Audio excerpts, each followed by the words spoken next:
Assalamualaikum warahmatullahi wabarakatuh.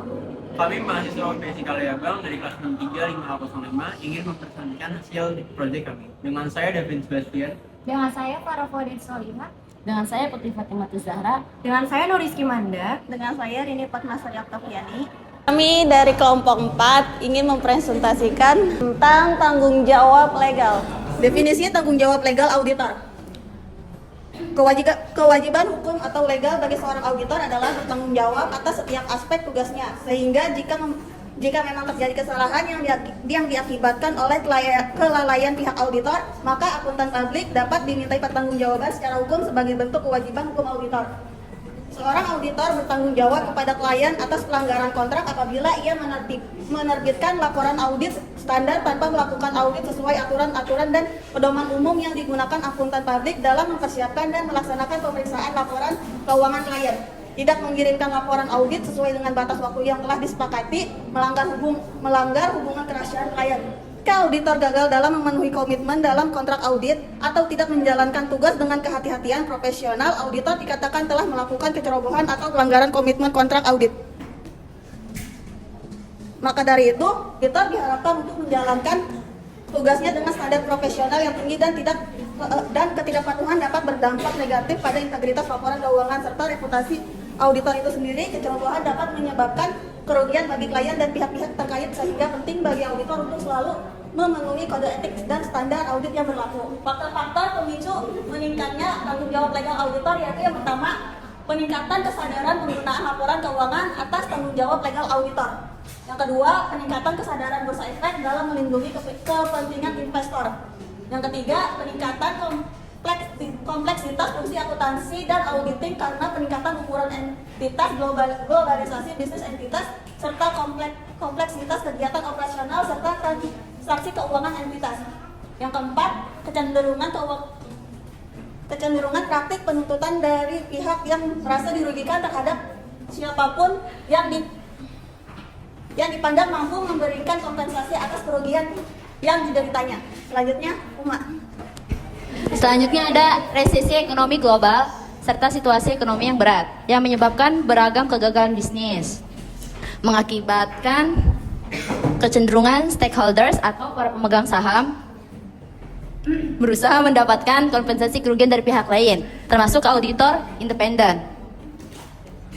Selanjutnya ada merebaknya tuntutan hukum terhadap KAP. KAP itu adalah kantor akuntan publik.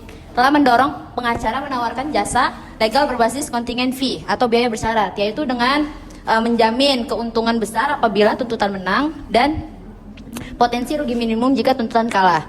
Selanjutnya ada kecenderungan KP untuk bersedia menyelesaikan tuntutan legal di luar pengadilan untuk menghindari biaya pengadilan yang besar serta publikasi yang merugikan, dan bukannya berusaha menyelesaikan permasalahan legal melalui proses hukum. Next, selanjutnya adalah meningkatnya tuntutan terhadap KP banyak disebabkan oleh ketidakpahaman masyarakat terhadap 3 permasalahan sebagai berikut. Yang pertama ada kegagalan bisnis atau business failure. Yang kedua kegagalan audit atau audit failure. Dan yang ketiga ada risiko audit atau audit risk. Yang pertama, kerugian dalam bisnis karena kesalahan keputusan bisnis atau karena faktor-faktor ekonomi yang lain. Di sini faktor-faktor ekonomi yang lain misalnya inflasi, resesi, fluktuasi nilai tukar, dan sebagainya. Yang kedua ada kegagalan audit atau audit failure. Kesalahan auditor dalam memberikan opini atas laporan keuangan karena kecerobohan dalam melaksanakan tugas auditnya. Yang ketiga ada risiko audit atau audit risk. Kesalahan auditor dalam memberikan opini atas laporan keuangan pada saat audit telah direncanakan dan dilaksanakan dengan kehati-hatian profesional serta sesuai dengan standar audit yang berlaku. Tuntutan terhadap auditor pada dasarnya hanya bisa dilakukan pada saat yang terjadi adalah audit failure atau kegagalan audit yang disebabkan karena kecerobohan dalam melaksanakan tugas audit. Next, selanjutnya akan dijelaskan dengan Rizky Manda. Di sini bisa kita lihat nih ada sumber tuntutan ilegal. Jadi KAP atau auditor itu independen, bertanggung jawab terhadap seluruh aspek pekerjaan akuntan publik yang bisa mencakup jasa audit, perpajakan, konsultan manajemen, jasa pembukuan akuntansi. Istilah legal dalam jasa publik ini ada beberapa istilahnya.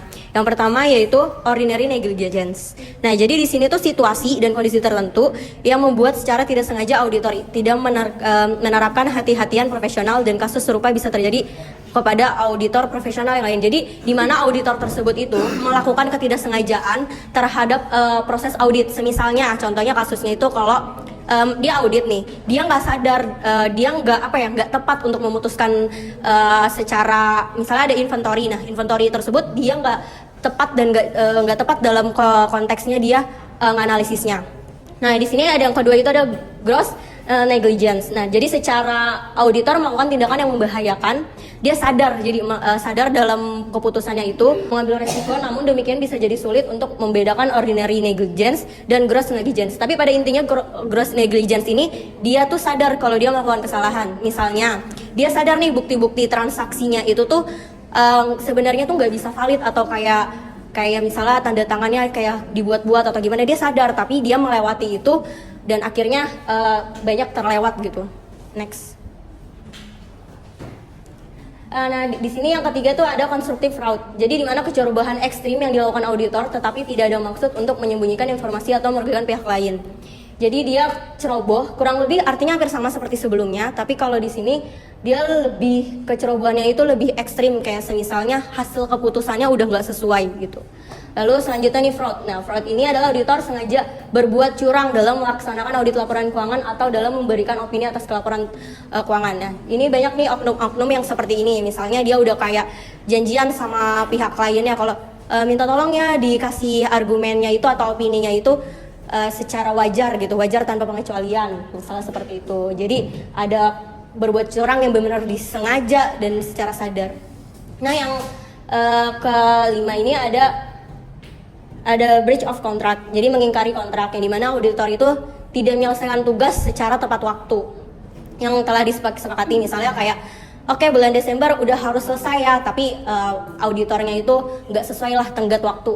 Nah, yang terakhir ini adalah third party beneficiary, jadi keuntungan pihak ketiga. Jadi di mana adanya pihak ketiga yang tidak disebutkan dalam kontrak audit, tetapi mereka mendapat keuntungan dari kontrak audit. Apa sih maksudnya di sini? Jadi beberapa konteks audit itu kan kebutuhannya macam-macam ya. Ada yang kebutuhannya untuk bisa diperlihatkan ke investor atau supplier atau ke pemerintahan. Nah, pihak-pihak ketiga yang dimaksud adalah hal tersebut. Jadi ada beberapa demi bisa goal istilahnya suppliernya, atau bisa demi goal investornya bisa dia invest. Akhirnya dia curang lah istilahnya dengan kayak mengambil opini. Yaudah opininya wajar tanpa pengecualian biar goal, karena kebutuhannya bukan kebutuhan internal tapi dia kebutuhannya untuk eksternal. Nah, selanjutnya akan dijelaskan oleh Davin. Selanjutnya di sini cuma ngebahas kayak istilah legal yang sering kayak kita jumpai. Yang pertama ada common law. Common law itu hukum yang dikembangkan melalui keputusan pengadilan, bukannya melalui hukum yang telah ditentukan secara formal atau oleh pemerintah. Nah, kalau yang keputusan ditentukan oleh hukum itu ada di statutory law. Itu adalah hukum yang telah ditentukan secara formal oleh pemerintahan. Yang ketiga itu ada joint and several liability assessment yang terhadap pihak yang dituntut oleh atas total kerugian yang diderita penuntut dengan tanpa mempertimbangkan tingkat keterlibatan pihak yang dituntut dalam melakukan tindakan yang dipandang merugikan pihak lain.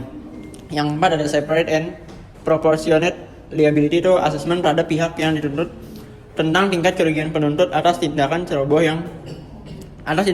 pihak yang dituntut. Selanjutnya kita bahas jenis tanggung jawab legal auditor. Jadi secara si auditor juga punya tanggung jawab. Yang pertama terhadap klien. Klien itu lebih karena dimaksud kayak misalnya saya punya KAP gitu, saya punya klien misalnya Kiki. Jadi kayak saya harus bertanggung jawab kepada perusahaannya Kiki kalau itu auditnya kita jelas, kita benar tanpa ada kecurangan segala macamnya. Lalu yang kedua ada tanggung jawab kepada pihak ketiga, kayak tadi Kiki udah sebut juga. Pihak ketiga itu bisa dibilang kayak investor dan kreditornya. Jadi kayak si investor kan pasti juga butuh laporan keuangan yang valid. Kalau nggak valid kan pasti si investor pun nggak akan mau invest ke perusahaan tersebut. Yang ketiga ada tanggung jawab kepada publik. Nah, ini biasanya lebih ke arah ke perusahaan TBK. Ini tuh publik itu maksudnya adalah masyarakat luas. Biasanya kan kayak zaman sekarang udah digital banget, jadi kayak kita sebagai masyarakat bisa beli saham ke perusahaan TBK kayak perusahaan BCA, Mandiri, ada juga perusahaan yang ya pokoknya yang belakangnya istilah PT bla bla bla TBK. Nah, itu kayak sahamnya kita bisa beli dengan alasan laporan keuangannya bagus, laporan keuangannya valid. Jadi kayak kita bisa berusaha juga di sana gitu. Yang keempat, tanggung jawab atas tindak kriminal. Tindak kriminal ini lebih ke arah kayak si auditor punya independen, cuman nggak boleh dikriminali oleh si perusahaan. Kadang perusahaan tuh kayak curang minta tolong kayak sekedar karena butuh apa, dia minta kayak udah benerin aja, udah validin aja. Tapi secara tanggung jawab si auditor sendiri nggak boleh melakukan hal tersebut karena itu termasuk kecurangan. Nah, di sini ada langkah-langkah mengatasi persoalan legal yang dihadapi oleh asosiasi profesi. Terdapat beberapa langkah yang dapat ditempuh untuk melindungi anggota profesi dari potensi tuntutan hukum yang mungkin terjadi. Nah, di sini ada 3 langkah utamanya, yaitu langkah pertama yaitu bisa dilakukan mengembangkan model perlindungan hukum yang bertujuan untuk menghadapi potensi tuntutan legal yang tidak objektif atau yang dikenal dengan istilah non-meritorious litigation. Langkah berikutnya yaitu meningkatkan kualitas audit atau yang sering disebut standar audit. Dengan meningkatkan kualitas audit, kita dapat meningkatkan kualitas pelayanan kepada pengguna laporan audit. Nah, langkah ketiga yaitu mengedukasi penggunaan laporan audit tentang keterbatasan praktik audit. Ini penting agar pengguna laporan paham batasan-batasan yang mungkin ada dalam proses audit. Nah, di sini ada pun langkah-langkah mengatasi persoalan legal. Sebagai anggota profesi, kita dapat mengambil langkah-langkah preventif untuk meminimalkan potensi tuntutan legal. Ada beberapa hal yang bisa kita lakukan untuk mengurangi resiko ini. Langkah pertama, adanya perhubungan dengan klien yang memiliki integritas. Langkah kedua adalah menjaga independensi. Langkah ketiga adalah memahami bisnis klien dengan baik. Nah, langkah keempat, menjaga kualitas pelaksanaan audit. Langkah kelima, mendokumentasikan pekerjaan dengan tepat. Langkah terakhir adalah mempraktikkan skeptisme profesional secara sehat. Sekian presentasi dari kelompok kami, terima kasih.